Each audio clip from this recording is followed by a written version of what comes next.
Hello YouTube creators and subscribers, I just wanted to thank you all for tuning into my video. Today I'm going to be going through the second chapter in Darklore 2, so let's begin. Darkness All Over, John Robson and the Birth of the Illuminati Conspiracy by Mike J. In the beginning of 1797, John Robinson was a man with a solid and long-standing reputation in the British scientific establishment. He had been a professor of the natural philosophy at Edinburgh University for over 20 years, an authority on mathematics and optics, and had recently been appointed senior scientific contributor on the third edition of the Encyclopedia Britannica, to which he would eventually contribute over 1,000 pages of articles. Yet by the end of the year, his professional reputation has been eclipsed by a sensational book that would vastly outsell anything he had previously written, whose shockwaves would continue to reverberate long after his scientific work had been forgotten. Its title was Proofs of a Conspiracy Against All the Religions and Governments of Europe, and it launched on the English-speaking public the enduring theory that a vast conspiracy masterminded by a covert Masonic cell known as the Illuminati was in process of subverting all the cherished institutions of the civilized world and co-opting them into instruments of its secrets, godless plan, the tyranny of the masses under the invisible control of unknown superiors, a new era of darkness over all.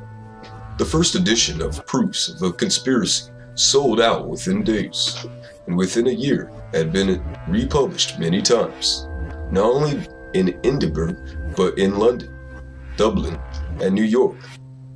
Robinson had hit a nerve by offering an answer, possibly to many, to the great question of the day: what had caused the French Revolution, and had there been any logic behind its bloody and tumultuous progress? From his vantage point in Edinburgh, he had, along with millions of others, followed with horror the lurid press reports of French dismembering its monarchy, disposing its churches, and transforming its downtrodden and brutalized population into most ruthless fighting force Europe had ever seen. And now, under the rising star of the young General Napoleon Bonaparte, attempting to export the same carnage and destruction to its surrounding monarchies, not less Britain itself. But Robinson believed that he alone had identified the hidden hand responsible for the apparently seamlessly eruption of terror and war that now appeared to be consuming the world. Many had located the roots of the revolution in the ideas of Enlightenment figures such as Voltaire, Diderot, D'Alembert, who exalted reason and progressed over authority and tradition. But none of these mostly aristocratic philosophies had advocated a revolution of the masses, and indeed many of them had ended their lives on the guillotine. In the early 1790s, it had been possible to believe that the power-hungry lawyers and journalists of the Jacobin Club, who whipped up the Paris mob into their destructive frenzy as a means to their own ends. But by 1794, Danton, Robespierre, and the rest of the Jacobin leaders had followed their victims to the guillotine. How could they have been the puppet masters when they had had their own strings so brutally cut? What Robinson was proposing, and the densely argued and meticulously documented pages of Proofs of a Conspiracy, was that all these agents of revolution had been pawns in such a much bigger game, with ambitions that were only just beginning to make themselves visible. The French Revolution, like all convulsive world events before and since, have been fully filled with conspiracies, bred by the speed of events the panic of those caught up in them, and the limited information available to them as they unfolded. The Paris mobs, cut off from the outside world by their heavily guarded city walls, had been convinced that the counter-revolutionary forces had joined together in a pack-day famine to starve their communes to death. The French aristocracy, in turn, were convinced from the beginning that the king was to be kidnapped and murdered. Rumors swept the army that they were being betrayed by their high command. The cities of the surrounding countries hummed with rumors of plots to incite their own peasants to revolt against them.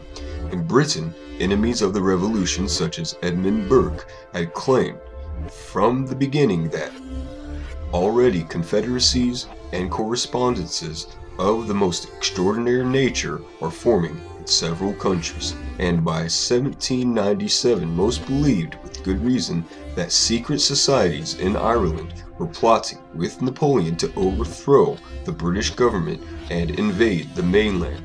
The power of Robinson's revelation was that it identified within this buzzing confusion of conspiracies a single protagonist, a single ideology, and a single overreaching plot that crystallized the chaos into a concerted drama and elevated it into an epic struggle between good and evil, whose outcome would define the future of world politics. An imposing shadow of little substance. Robinson's vast conspiracy needed an imposing and terrifying figurehead, a role for which Adam Weishaupt, the founder of the Bavarian Order of the Illuminati, seemed on the surface of things to be an unpromising candidate. Obsessive and demeanor, Weishaupt had from the beginning found difficulty in attracting members to his secret society, where they were expected to adopt mystical procedures chosen by him, jump through the hoops of his strict initiated grades, and take up subservient roles in his messianic vision, but unfocused crusade for world domination. Nor did the appeal of his order translate easily into the world beyond his small network. Catholic Bavaria was held very tightly in the grips of the Jesuits, under which Weishaupt had been educated, whose influence his Illuminati aimed to counter and subvert, but the secret knowledge of enlightenment with which he lured initiates was mostly secret only in Bavaria, where the philosophies of Voltaire and Rousseau and Diderot were still suppressed. Elsewhere, particularly in France, their works had long been freely available. French Masonic Lodge, particularly the Grand Orient, already offered surroundings and company for discussion such ideas, and shown little interest in the Bavarian Illuminati's attempts to infiltrate them. After 1784, when the order had been exposed and banned by the Elector of Bavaria, Weishaupt had exiled himself to Gotha in central Germany, since when he appeared to have done little beyond producing a series of self-justified memoirs of his adventures. Yet there was also more in his career of the Illuminati that offered to Robinson at least a view for a far more expansive and sinister scheme.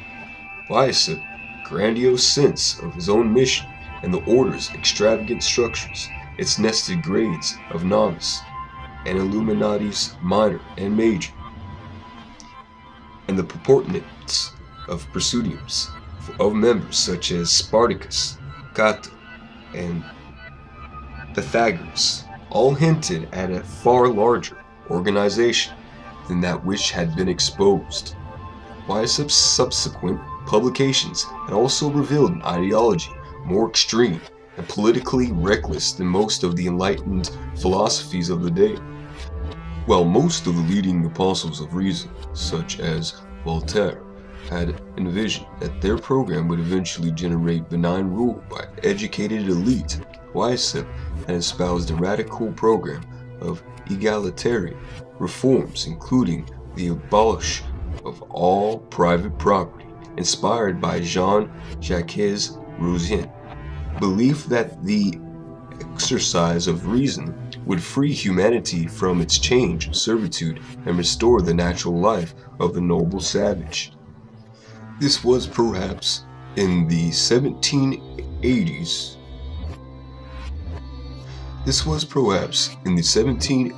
Not so much a revolutionary plan for the future of politics as a wasteful, even reactionary hope for a return to the idealized and imaginary past, but more suggestively as a prophecy of the anarchy and bloodshed that had followed. The suppression of the Illuminati, too, had generated a quite out of proportion danger that it represented. It had become a lightning rod of pervasive anxieties among the supporters of the church and monarchy about the project of reason and progress that was being seeded across Europe by the confident vanguard of philosophers and scientists, and the members-only network of the Masonic lodges through which it was being propagated.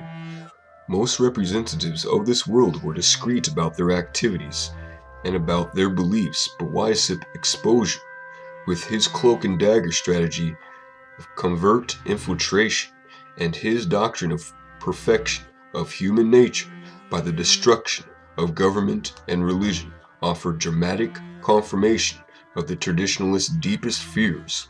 It was in the interest of neither side to play down Weishaupt's ambitions or to take a skeptical look at the threats that he actually represented, and the Illuminati had generated hundreds of secrets, polemic, handbills, and scandal sheets, all competing to file the most damning charges of godliness and infamy. It was these resources that Robertson had spent years pursuing intently for scraps and to telling detail to mold into proofs of this conspiracy that he now presented.